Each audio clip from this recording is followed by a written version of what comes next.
আমন্ত্রণ ডিবিসি নিউজের বিশেষ আয়োজন উৎসবের ভোটে। দর্শক, সারাদিন ভোট উৎসবের যে খবরাখবর আছে তা আপনাদেরকে জানানোর জন্য এক কাল বাদে পরশু ত্রয়োদশ জাতীয় সংসদ নির্বাচন অনুষ্ঠিত হতে যাচ্ছে। উৎসবের ভোটে এই মুহূর্তে আমরা আমাদের আলোচনায় আমাদের সঙ্গে বিভিন্ন স্টুডিও থেকে, বিভিন্ন বিভাগের স্টুডিও থেকে যুক্ত হচ্ছেন আমাদের অতিথিরা।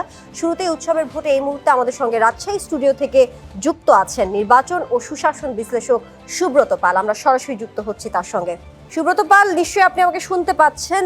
রাজশাহী বিভাগ একটি কৃষি নির্ভর বিভাগ। এখানকার ভোটে কৃষক, মাঠ পর্যায়ের মানুষ কিংবা গ্রামীণ ভোট ব্যবস্থার যে বিশ্বাসযোগ্যতা সবচেয়ে আসলে বড় ইস্যু।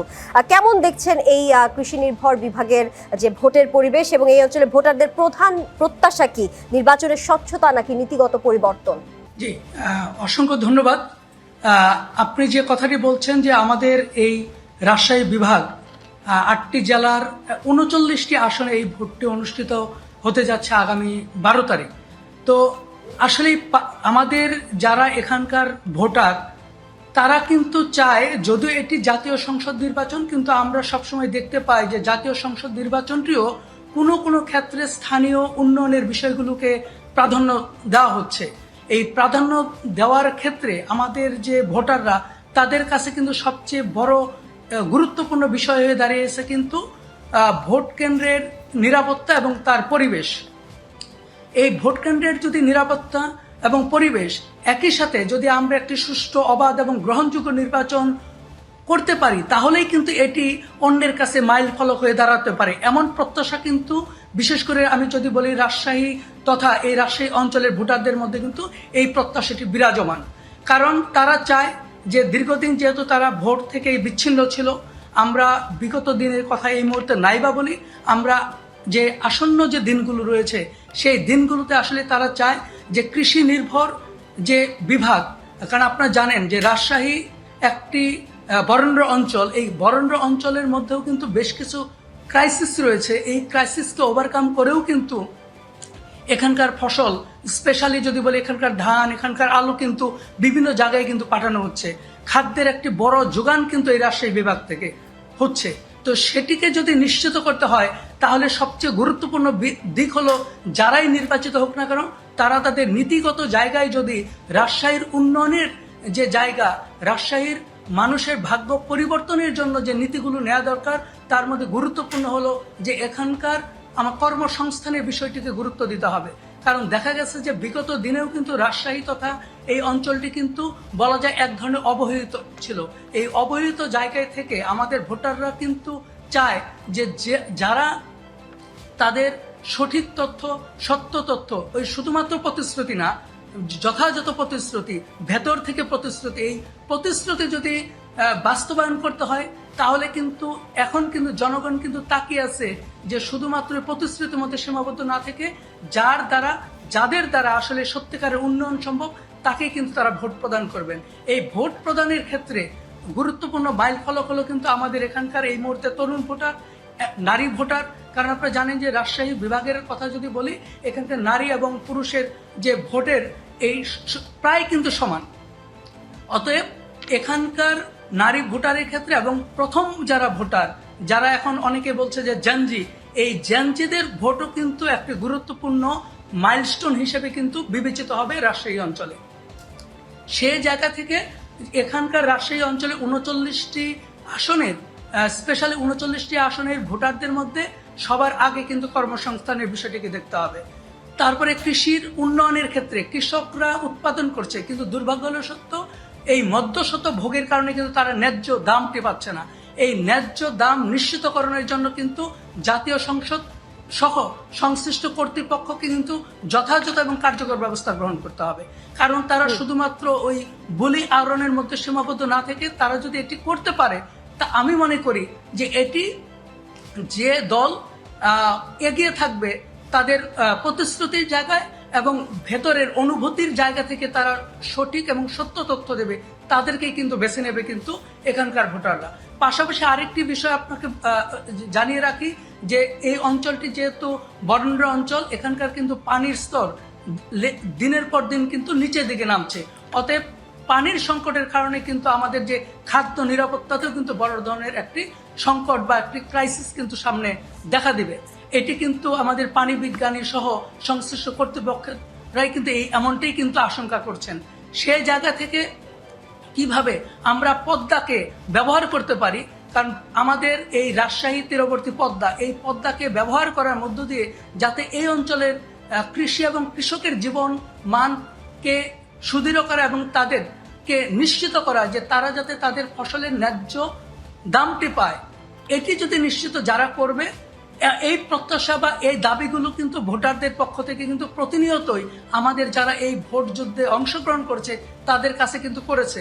দুর্ভাগ্য হলেও সত্য যে আমরা কিন্তু স্পেসিফিক্যালি সুনির্দিষ্টভাবে রাজশাহীর জন্য এখন পর্যন্ত কিন্তু ওই রকম চিত্র বা ওই রকম তথ্য উপাত্ত কিন্তু আমরা এখনো দেখতে পাইনি।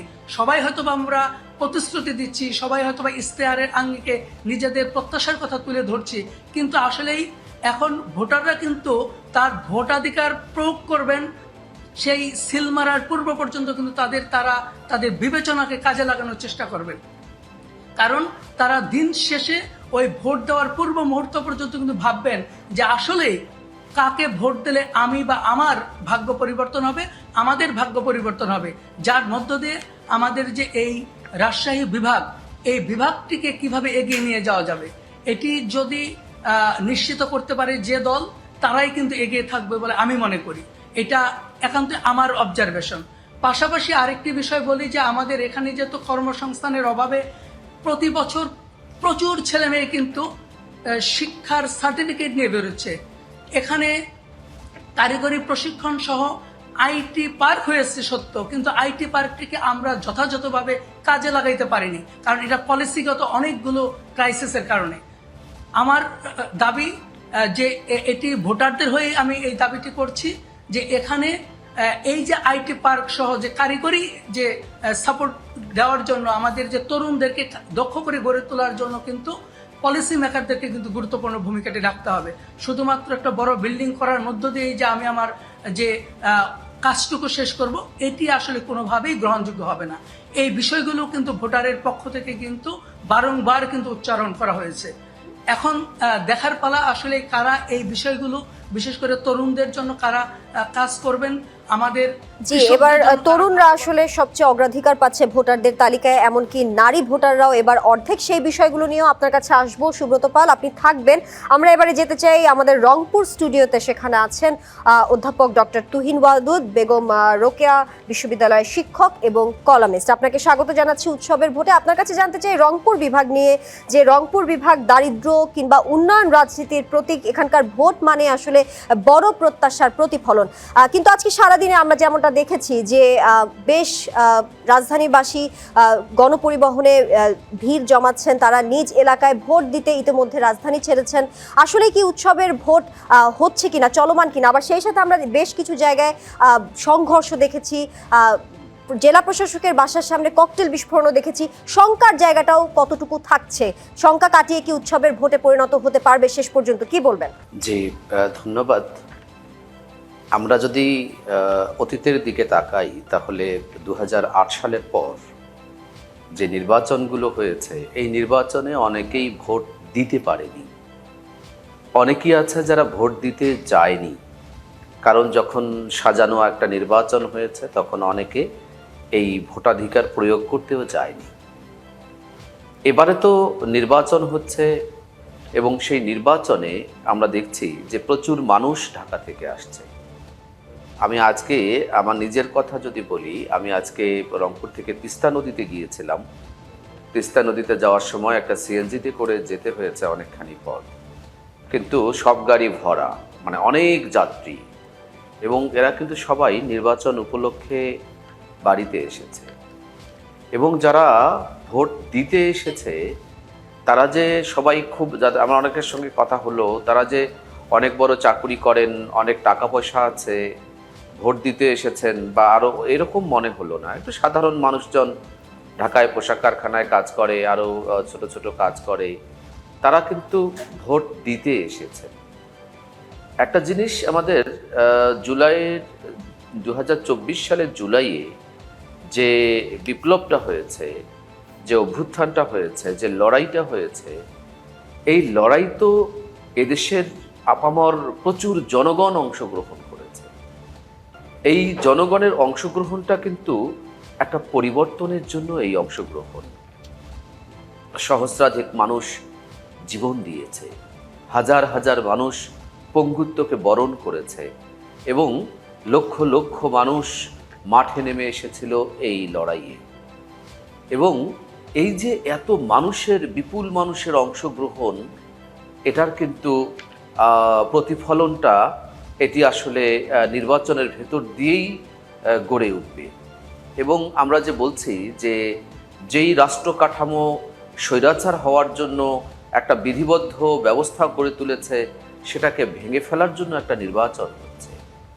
আর যদি আপনি রংপুর বিভাগের মানুষের জন্য বলেন, তাহলে বাংলাদেশের সবচেয়ে গরিব বিভাগ হচ্ছে রংপুর। সারা দেশে যখন গরিব মানুষের সংখ্যা কমে, তখন রংপুরে গরিব মানুষের সংখ্যা বাড়ে।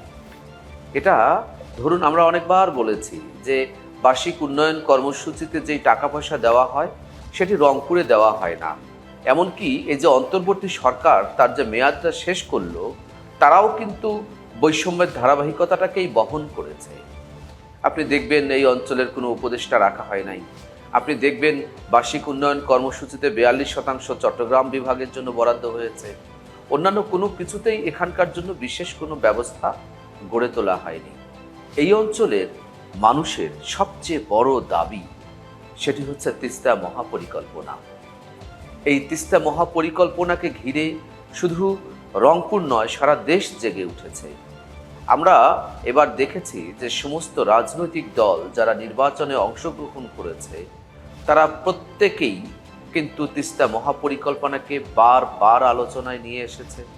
যদিও অনেকে বলছেন যে নির্বাচনী ইশতেহার তো এটা প্রতিশ্রুতি দেওয়া ভোট পাওয়ার জন্য, কিন্তু আমরা যদি ন্যায্যতার কথা বলি, আমরা যদি অধিকার ভিত্তিক প্রকল্প গ্রহণ কিংবা রাষ্ট্রীয় উন্নয়নের কথা বলি, তাহলে সারা বাংলাদেশে সবার আগে বিজ্ঞানসম্মতভাবে তিস্তা মহাপরিকল্পনাই হওয়ার কথা সরকারের অগ্রাধিকার ভিত্তিক কাজ।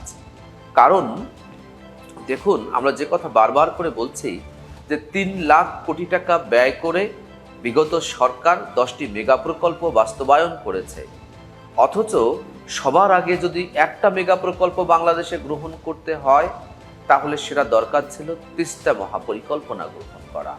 সেটি করা হয়নি। এটি কেন করা হয়নি? আপনারা সবাই জানেন যে এই অঞ্চলকে এত বৈষম্যের মধ্যে রাখা হয়েছে। 1971 সালের যে মহান মুক্তিযুদ্ধ হয়েছিল, সেটি হয়েছিল বৈষম্য দূরীকরণের জন্য। 2024 সালে এসে যে জুলাই অভ্যুত্থান হয়েছে, সেটাও কিন্তু বৈষম্য বিরোধী ছাত্র আন্দোলনরাই করেছে, অর্থাৎ বৈষম্য দূরীকরণের জন্য। আমরা দেখেছি যে 54 বছরে এই বৈষম্য দূর হয় নাই। দূর তো হয়নি, সেটা বরং অন্তর্বর্তী সরকারের সময়েও আমরা দেখেছি সেই বৈষম্যটাই চলে এসেছে। ডক্টর তুহিন ওয়াদুদ, আপনার কাছে এই প্রসঙ্গে আসবো। এই যে বৈষম্য নিয়ে আপনি কথা বলছেন, এই বৈষম্যহীন বাংলাদেশ গড়ার জন্য আসলে তরুণরা কতটা ভূমিকা রেখেছেন, সেই সাথে অন্তর্বর্তী সরকারের কথা বলছেন, সেই বিষয়গুলো নিয়ে আপনার কাছে আসবো। আপনি থাকবেন। এবারে আমরা যেতে চাই আমাদের খুলনা স্টুডিওতে। সেখানে আছেন আমাদের যিনি অতিথি হিসেবে যুক্ত হয়েছেন এফএডের কো চেয়ারম্যান ও নির্বাচন পর্যবেক্ষক রফিকুল ইসলাম খোকন। রফিকুল ইসলাম খোকন, আপনাকে স্বাগত উৎসবের ভোটে। আপনার কাছে জানতে চাই, খুলনা বিভাগে যে শিল্পাঞ্চল কিংবা উপকূলীয় এলাকা নিরাপত্তা ও প্রশাসনিক যে প্রস্তুতি আছে, এখানে নির্বাচন ঘিরে খুবই গুরুত্বপূর্ণ।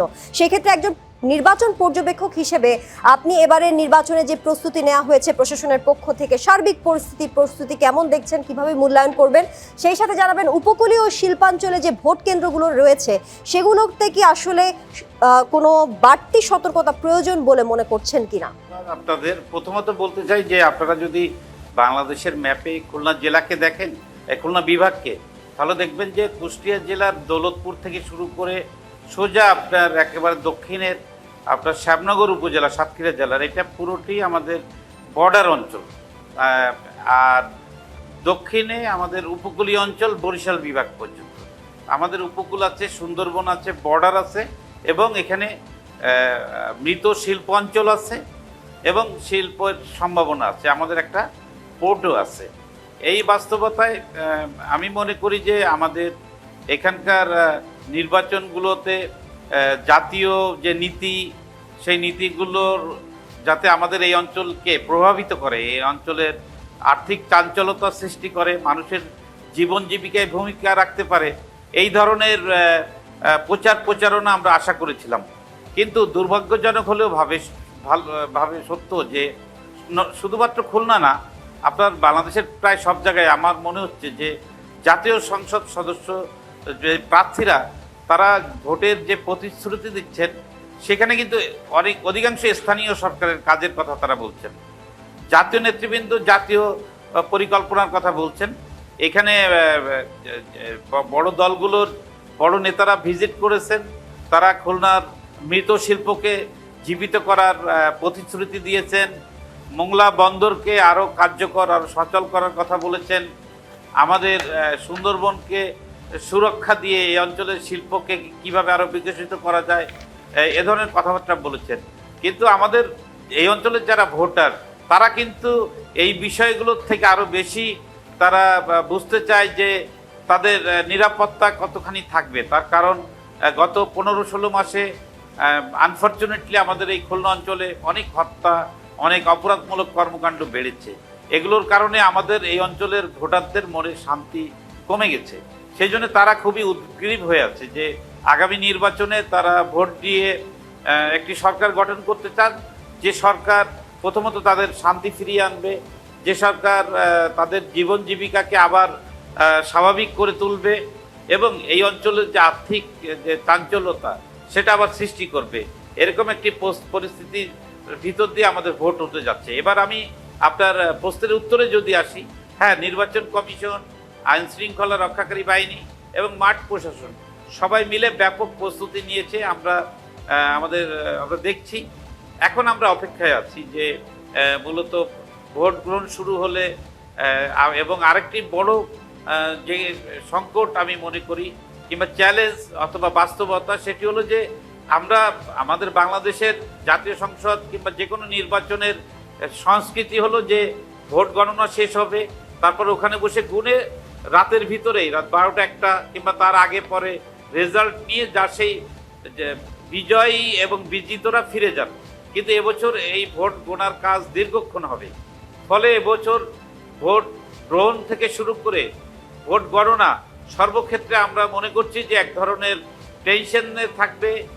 প্রতিপক্ষ দলের সমর্থকরা কেন্দ্রকে আবর্তিত হয়ে থাকবেন এবং সেখানে সামান্য ঘটনায় সংঘাত সৃষ্টি হতে পারে এবং সেই সংঘাত থেকে এই অঞ্চলের বেশ কিছু এলাকায় অশান্তির সৃষ্টি হতে পারে।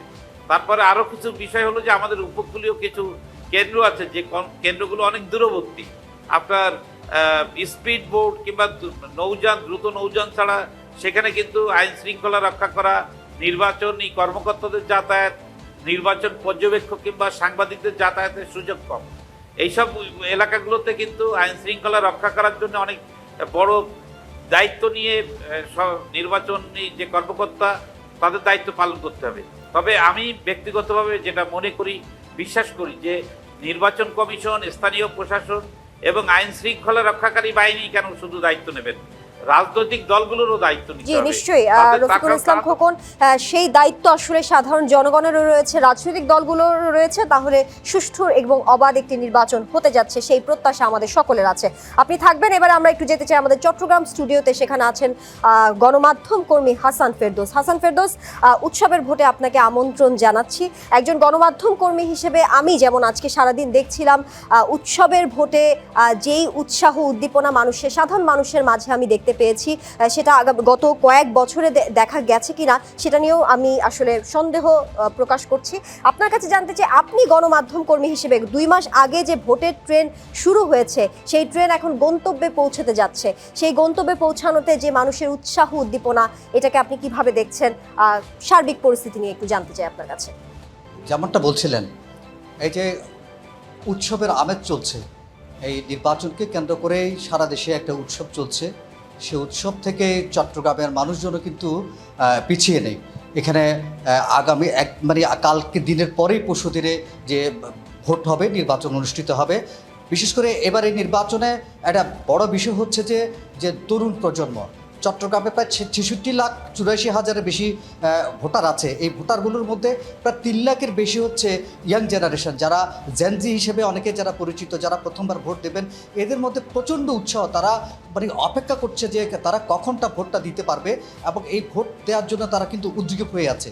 ফলে এই জায়গাটাতে বলা যাবে যে অন্য গত দীর্ঘ সময় ধরে মানুষ যে ভোট দিতে পারেনি এরকম একটা অবস্থা ছিল, সেটি এখন কিন্তু নাই। অনেকটা এই চট্টগ্রাম বা চট্টগ্রামের যে আশেপাশে বিভিন্ন জেলা উপজেলা আমরা বিভিন্ন জায়গায় কথা বলেছি, এবং এই যে এখন আজকে তো অনেক চট্টগ্রামে যারা বাস করেন তার অধিকাংশ মানুষ কিন্তু গ্রামে চলে গেছেন, এবং বিভিন্ন এলাকায় নিজ নিজ এলাকায় গিয়ে সেখানে কিন্তু তারা ভোট দেওয়ার জন্য বা লোকজনকে, তাদের আত্মীয় স্বজন বা বিভিন্ন জনকে তারা ভোট দেওয়ার জন্য উৎসাহিত করছেন।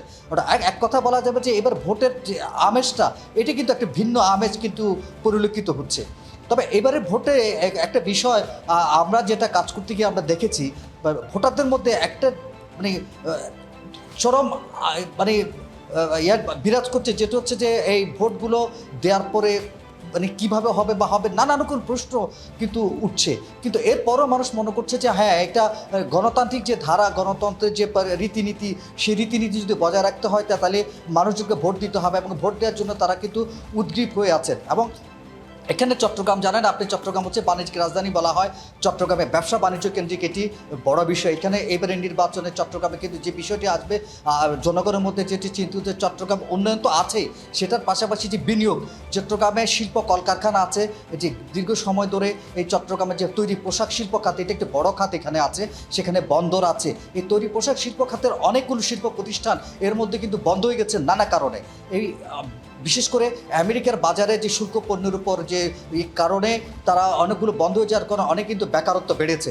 ফলে এই বিষয়টিও কিন্তু এবার নির্বাচনে প্রাধান্য পাচ্ছে, যে আগামীতে যারা নির্বাচিত হবেন, যারা নির্বাচিত নতুন সরকার আসবে, সেক্ষেত্রে তৈরি পোশাক শিল্প খাত বা এই যে গার্মেন্ট শিল্পটাকে কীভাবে আরও করা যাবে, নতুন নতুন শিল্প কারখানা। এখানে যে বন্দরকে কেন্দ্র করে আপনি জানেন গত কয়েকদিন ধরে বন্দরে কিন্তু নানা বিষয় নিয়ে খুব উত্তপ্ত ছিল, এবং এটা নিয়ে দ্রব্যমূল্য বা এই বিষয়গুলো ইয়াতে ছিল। এইটাও একটা বড় বিষয় আছে। তারপর আছে যেমন পর্যটন শিল্প, এখানে চট্টগ্রামকে ঘিরে একটা পর্যটন শিল্পের একটা সম্ভাবনাময় আছে, এবং বিশেষ করে চট্টগ্রাম কেন্দ্রিক চট্টগ্রামের আশেপাশে যে পার্বত্য চট্টগ্রাম, কক্সবাজার বা চট্টগ্রামের যে ভৌগোলিক অবস্থানগত, এগুলোকে কাজে লাগানো কীভাবে যায়, সেটিও কিন্তু এবার অনেকে যারা ভোটার তাদের মধ্যে এই বিষয়গুলো তারা এই সামনে নিয়ে আসতে চাচ্ছেন। অর্থাৎ হাসান ফেরদৌস, চট্টগ্রাম বিভাগ বন্দর শিল্প জনসংখ্যার দিক থেকে যেমন বেশ গুরুত্বপূর্ণ, আপনি জানাচ্ছিলেন সেখানকার বেকারত্ব সমস্যা। আমার মনে হয় বিভাগগুলোতে বেকারত্ব সমস্যা যে সমাধানে যেই প্রতিশ্রুতিগুলো প্রার্থীদের তরফ থেকে আসছে, সেই প্রতিশ্রুতিগুলো বাস্তবায়নে আসলে সবারই আশা রয়েছে। আপনার কাছে আসবো এই বিষয়টি নিয়ে। এবার আবারও যেতে চাই আমাদের রাজশাহী স্টুডিওতে, সেখানে আছেন নির্বাচন ও সুশাসন বিশ্লেষক সুব্রত পাল। সুব্রত পাল, আপনার কাছে জানতে চাই, ইতিমধ্যে যেই নির্বাচনের ট্রেনের কথা বলছিলাম, 2 মাস আগে যেই ট্রেন যাত্রা শুরু করেছে সেটি একদম শেষ স্টপেজে এসে পৌঁছেছে। আর কাল বাদে পরশু ত্রয়োদশ জাতীয় সংসদ নির্বাচন অনুষ্ঠিত হতে যাচ্ছে। নির্বাচনের পরে গণনার বিষয়টি নিয়ে আপনার কাছে একটু জানতে চাই। এই প্রায় 10 লক্ষ আইন শৃঙ্খলা বাহিনী মোতায়েন রয়েছে, তৎপর রয়েছে, তারা স্ব মাঠে অবস্থান থাকবে, স্ব অবস্থানে থাকবেন। গণনার ক্ষেত্রে কি আমরা কি ঠিক সময়ে ফলাফল পেতে পারবো কিনা, কি মনে করছেন? এই বিষয়ে আপনার একটু পর্যবেক্ষণ জানতে চাই। জি, অসংখ্য ধন্যবাদ। আপনি জানেন যে এবার যেহেতু জাতীয় সংসদ নির্বাচনের সাথে গণভোট যুক্ত হয়েছে, সে কারণে আসলেই আমাদের ব্যালট কিন্তু দুটো। তো সেটার জন্য আমাদের আগে যে পরিমাণ সময় লাগতো ফল গণনার ক্ষেত্রে, এটা কিন্তু স্বাভাবিকভাবেই বেড়ে যাবে। তো এই ক্ষেত্রে আসলেই আমাদের যে কাঙ্ক্ষিত যে সন্ধ্যার মধ্যে বা রাতের মধ্যেই কোনো আসনের ফলাফল আমরা নিশ্চিত হতে পারতাম, এটি হয়তো বা সম্ভব হবে না, মূলত এই দুটি ভোট একসাথে হওয়ার কারণে। কিন্তু এই ভোটের ফলাফল গণনার ক্ষেত্রে যাতে করে এই পর্যবেক্ষকদেরকে যে নিয়োগটা দেওয়া হয়েছে, নির্বাচন কমিশন সংশ্লিষ্ট একটি কার্ড ধরিয়ে দেওয়া হয়েছে, এটি যাতে কার্ডের মধ্যে সীমাবদ্ধ না থেকে পর্যবেক্ষক যারা রয়েছেন ভোটটি পর্যবেক্ষণ করার জন্য, তারা যদি তাদের দায়িত্বশীলতার পরিচয় দেন। আমি এই কারণেই বলছি, কারণ আমরা ইতোমধ্যেই সোশ্যাল মিডিয়াতে ব্যাপকভাবে দেখছি যে একটা কার্ড পাচ্ছে, সেটাই কিন্তু ওই সোশ্যাল মিডিয়াতে তুলে ধরছে। আসলে এটি হওয়ার কথা না। এটি হওয়া উচিত যে একজন অবজারভার হিসাবে তার যে দায়িত্ব, অত্যন্ত নিষ্ঠার সাথে, সততার সাথে এবং নিরপেক্ষভাবে দায়িত্ব পালন করার কথা, সেটি করতে হবে। কারণ পর্যবেক্ষকদের এখানে একটি গুরুত্বপূর্ণ ভূমিকা রয়েছে। আমরা একই সাথে দেখেছি যে অনেক ফেসবুকার সাংবাদিক, অনেক ইউটিউবার সাংবাদিকও কিন্তু, যেটা নামে বেনামে আমরা হাজার হাজার এই কার্ড পেয়েছে, কিন্তু অনেকের নাম আমরা জানি না। এটা কিন্তু দিন শেষে পর্যবেক্ষক বা সাংবাদিকদের কার্ড দিয়েও কিন্তু অনেকেই এই কাজটি করছে। আমার কাছে মনে হয় যে এটি করতে গিয়েও কিন্তু এই ফলাফল গণনার ক্ষেত্রেও কিন্তু এক ধরনের বিঘ্ন ঘটতে পারে, যদি আমাদের এই সংশ্লিষ্ট কেন্দ্রের যিনি প্রিজাইডিং অফিসার আছেন তাকেও তার দায়িত্বটি যথাযথভাবে পালন করতে হবে। উনি যদি এই দায়িত্বটি যথাযথভাবে পালন করতে পারেন, এবং দায়িত্ব পালন করতে হবে কিন্তু ভোটারদের প্রতি দায়বদ্ধতার জায়গা থেকে, অন্য কারোর প্রতি না। কারণ এই ভোটটি অত্যন্ত গুরুত্বপূর্ণ এই কারণে, কারণ আমরা যদি দেখি যে 2008-এর 29শে ডিসেম্বরের পরে 14, 18 বা 24-এর নির্বাচনগুলো নিয়ে অজস্র কথা হয়েছে, যে নির্বাচনের ফলশ্রুতিতেই কিন্তু আজকে আমরা এই একটি গণ অভ্যুত্থান, তার ফলশ্রুতিতে আজকের এই ভোটটি কিন্তু আমাদের জন্য অত্যন্ত গুরুত্বপূর্ণ। সেই জায়গা থেকে আমি বলবো যে ফলাফল ভোট গণনার ক্ষেত্রেও এবং ফলাফল প্রকাশ করার ক্ষেত্রেও কিন্তু অত্যন্ত দায়িত্বশীলতার ভূমিকা। জি, নিশ্চয়ই সেই দায়িত্বশীলতা আসলে প্রয়োজন। কারণ হচ্ছে যেমনটা আপনি বলছিলেন, এই গণ অভ্যুত্থানের পরে আসলে সুষ্ঠু এবং অবাধ নির্বাচন আমরা প্রত্যাশা করছি, এবং আমরা সেই প্রত্যাশা নিয়ে আপনার সম্মানিত অতিথিবৃন্দ আপনারা আমাদের সঙ্গে থাকবেন স্টুডিওতে। আমরা একটি বিরতি নিয়ে আবারও আলোচনায় ফিরবো। এই মুহূর্তে বিরতি নিচ্ছি উৎসবের ভোট থেকে, সঙ্গেই থাকুন। আবারও স্বাগত উৎসবের ভোটে, আপনাদের সাথে আছি আমি তানিয়া হারুন। আমাদের সঙ্গে সম্মানিত অতিথিবৃন্দরা উপস্থিত ছিলেন। আমরা এবারে যেতে চাই রংপুর স্টুডিওতে। সেখানে আছেন আমাদের বেগম রোকেয়া বিশ্ববিদ্যালয়ের শিক্ষক ও কলামিস্ট অধ্যাপক ডক্টর তুহিন ওয়াদুদ। ডক্টর তুহিন ওয়াদুদ, আপনি নতুন ভোটারদের কথা বিরতির আগে জানাচ্ছিলেন। বৈষম্যহীন একটি বাংলাদেশ গড়ার ক্ষেত্রে রংপুর বিভাগের কিছু বিষয় আপনি তুলে ধরেছেন। একটু জানতে চাই যে নতুন ভোটাররা এবার সবচেয়ে বেশি অগ্রাধিকার পাচ্ছে, প্রাধান্য পাচ্ছে। এই নতুন ভোটাররা কি এই বৈষম্য দূর করতে সক্ষম হবে, কি মনে করছেন? আর এই তরুণ এবং প্রথমবার যারা ভোটার আছেন তাদের মধ্যে যে নির্বাচনী উৎসবের আবহ রয়েছে, সেটি মাঠ পর্যায়ে আসলে কতটা দৃশ্যমান? আসলে তরুণরা তো নিঃসন্দেহে এবারে গুরুত্বপূর্ণ রোল প্লে করছে। এই যে 24 আগস্টে যে বাংলাদেশ বদলে যাওয়ার যে প্রেক্ষাপট, সেই প্রেক্ষাপট কিন্তু রচিত হয়েছে রংপুরে শহীদ আবু সাইদের জীবন বিসর্জনের ভিতর দিয়ে, এবং সেটি কিন্তু বৈষম্য দূরীকরণের জন্যই এই যাত্রাটা শুরু হয়েছিল। এবং এই যাত্রাটা আমরা বলবো যে পুরো বাংলাদেশের আন্দোলনকে পট পরিবর্তনের ক্ষেত্রে কিন্তু আবু সাইদের জীবন দান একটা অনেক বড় ঘটনা। এবং আমরা দেখেছি যে এখানে যখন প্রধান উপদেষ্টা অধ্যাপক ডক্টর মোহাম্মদ ইউনূস এসেছিলেন, তিনিও এসে বলেছিলেন যে বৈষম্য দূর করবেন, রংপুর হবে 1 নম্বর জেলা। যদিও সেটি হয়নি, কিন্তু এই বাংলাদেশের প্রেক্ষাপট, রাজনৈতিক প্রেক্ষাপট কিংবা রাজনৈতিক বাস্তবতা বদলে দেওয়ার ক্ষেত্রে কিন্তু তরুণরাই অগ্রণী ভূমিকা পালন করেছে।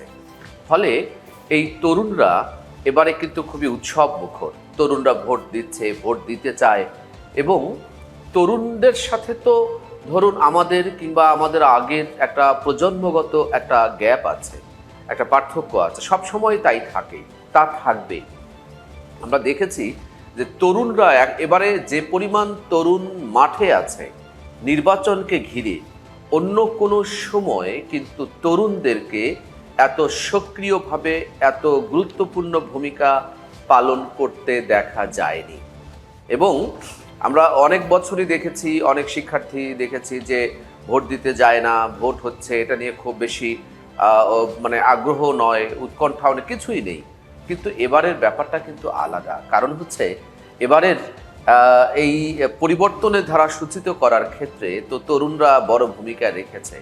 যদিও আমাদের ইতিহাস বলে যে সমস্ত সময়, যখন সেটা 1952 বলি, 1971 বলি কিংবা আরও অন্যান্য সময় যেগুলো বলি, তরুণরাই এগিয়ে এসে আসলে পট পরিবর্তনের ক্ষেত্রে ভূমিকা রেখেছে। কিন্তু এবারের ভূমিকাটা কিন্তু নেতৃত্বের পর্যায়েরও একটা কাজ। এবারে আন্দোলন সংগঠিত করা, এমনকি এর আগে দেখেছে যে আন্দোলন পর্যন্ত ছিল, কিন্তু রাজনীতিতে কিংবা নির্বাচনে তারা ততটা সক্রিয় ছিল না। এবারের ব্যাপারটা কিন্তু একেবারেই আলাদা।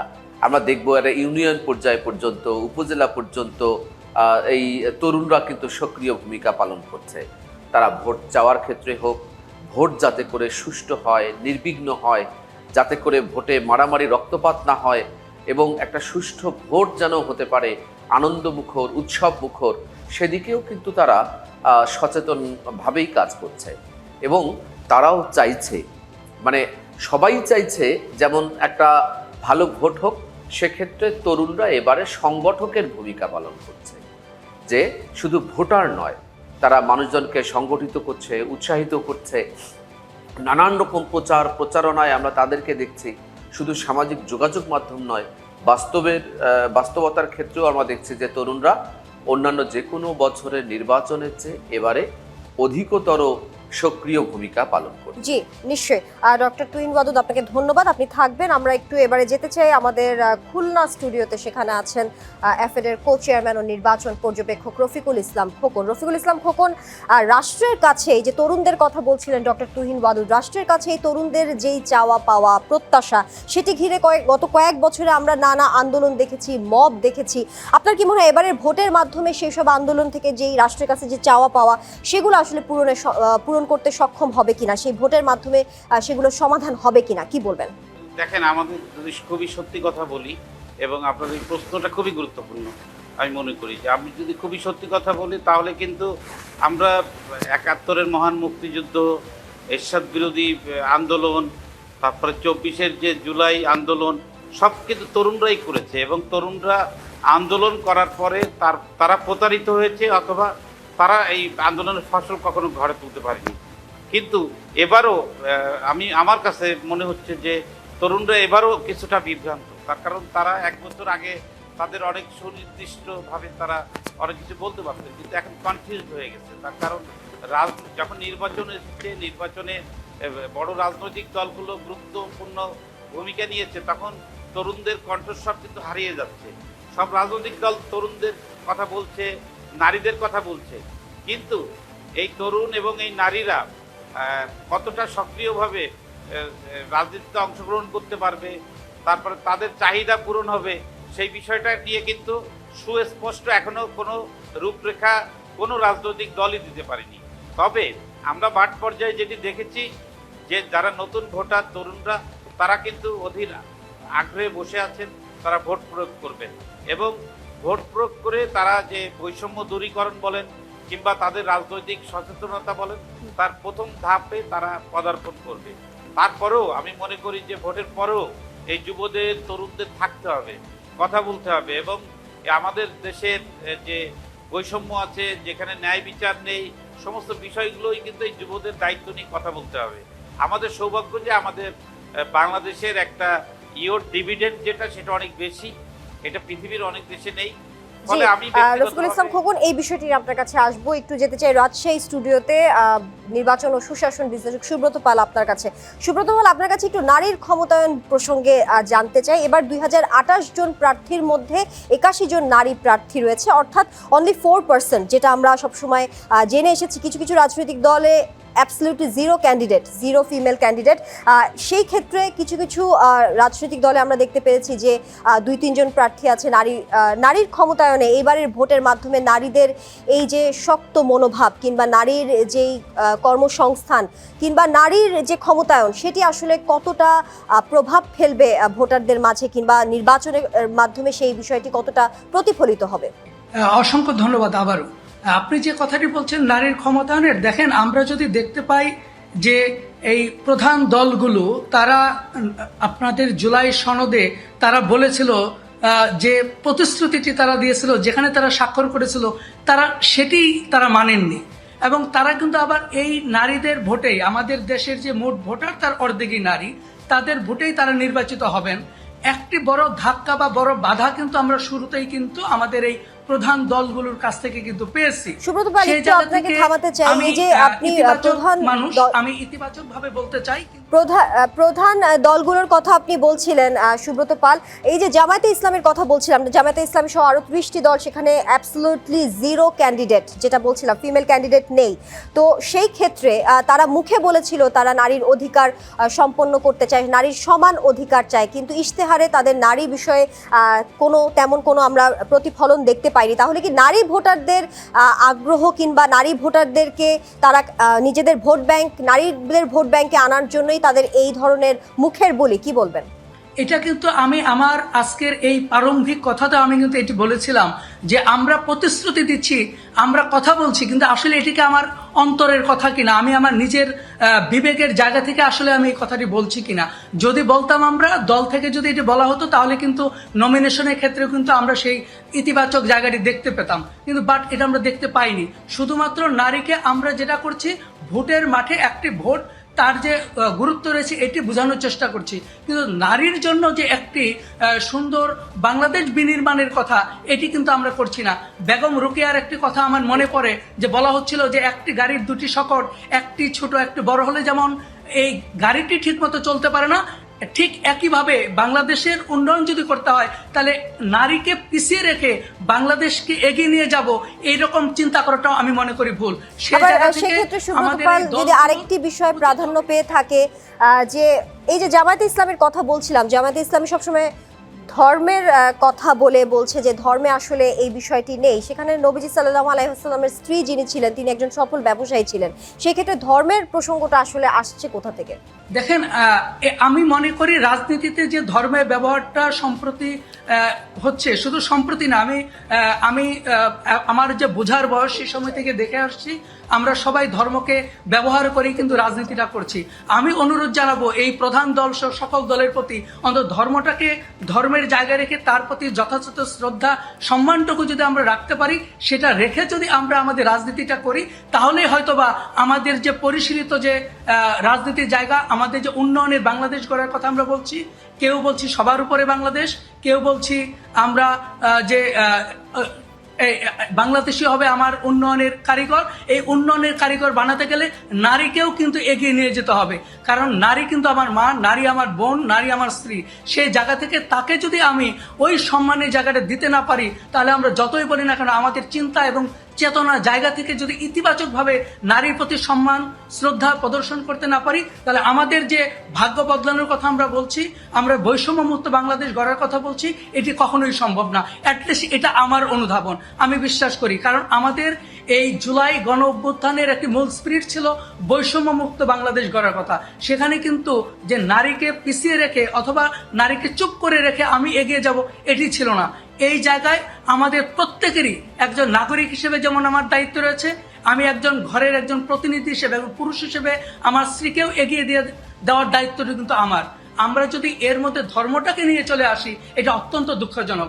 এবং আমরা দেখতে পেয়েছি আমাদের প্রধান দল, বিশেষ করে আমি যদি জামায়াতে ইসলামের কথা বলি, তারা একজনও তারা নারী প্রতিনিধি এই নির্বাচনে দেননি, তারা এখানে ধর্মটাকে সামনে নিয়ে আসছেন, এটি খুবই দুঃখজনক। কিন্তু তারা কিন্তু জুলাই সনদে কিন্তু তারা স্বাক্ষর করেছিলেন, সেখানে কিন্তু তারা অঙ্গীকার বা প্রতিশ্রুতি দিয়েছিলেন যে তারাও নারীদেরকেও এই সমসংখ্যকভাবে তাদেরকে এই নির্বাচনে অংশগ্রহণের সুযোগ দেবেন। দুঃখজনক হলে সেটি হয়নি। বিএনপি থেকেও কিন্তু এটি 3% বেশি হয়নি, আমরা এটা দেখতে পেয়েছি, এবং অন্যান্য দলগুলো থেকেও কিন্তু এই সংখ্যাটি খুব কম।